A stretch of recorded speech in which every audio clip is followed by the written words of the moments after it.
You think you know how to drive. You think you're a pretty good cook. You think if it came down to it, you could probably figure out how to fix that. And statistically, you are almost certainly wrong about all three. The reason why is one of the strangest discoveries in the history of psychology. In 1995, a man named MacArthur Wheeler walked into two Pittsburgh banks and robbed them in broad daylight. No mask, no disguise, just his face completely exposed to every security camera in both buildings. When police arrested him that same night and showed him the footage, he was genuinely shocked. He couldn't understand it. He had rubbed lemon juice on his face before the robbery because he believed lemon juice would make him invisible to cameras. The same way it works as invisible ink on paper. He wasn't joking, he wasn't on drugs, he was completely serious, and he was completely catastrophically wrong. When psychologists David Dunning and Justin Kruger heard about Wheeler, they didn't laugh. They got curious. Because Wheeler's problem wasn't just ignorance, it was something far more specific. He didn't know what he didn't know. And that got them asking a question that would change psychology forever. Is this normal?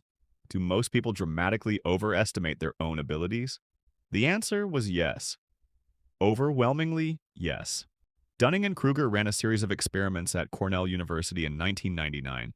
They tested students on logic, grammar, and humor. Then they asked each student to estimate how well they had performed compared to everyone else.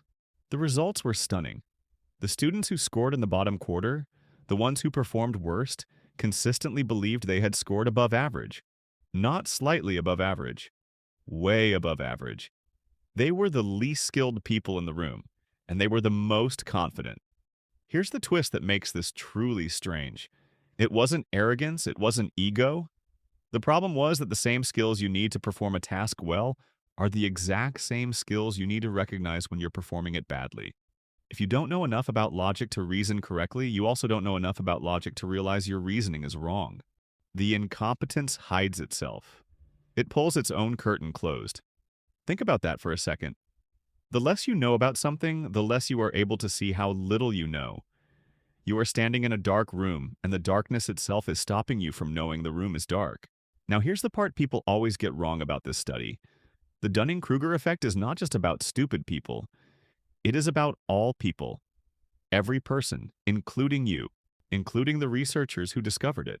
Dunning himself has said he catches himself falling into it constantly, because the effect applies to any domain where your knowledge is limited. And everyone's knowledge is limited somewhere. You are an expert in some things. In those areas, you probably underestimate yourself, which is the other side of the curve that most people forget.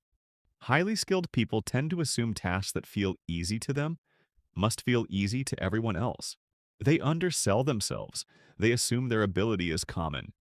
But in the areas where you are a beginner, where your knowledge is thin, you are almost guaranteed to think you understand more than you do. This is why the most dangerous person in any meeting is the one who has just read one article on the topic. Enough to feel informed, not enough to know what they're missing.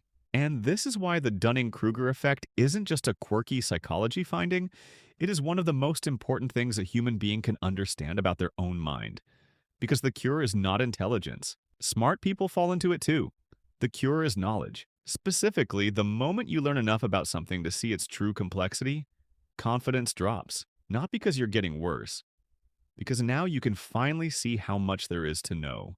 Dunning called this the valley of despair, that uncomfortable moment when you've learned just enough to realize how little you actually understand. Most people retreat from that valley. They stop learning because it feels bad to feel incompetent.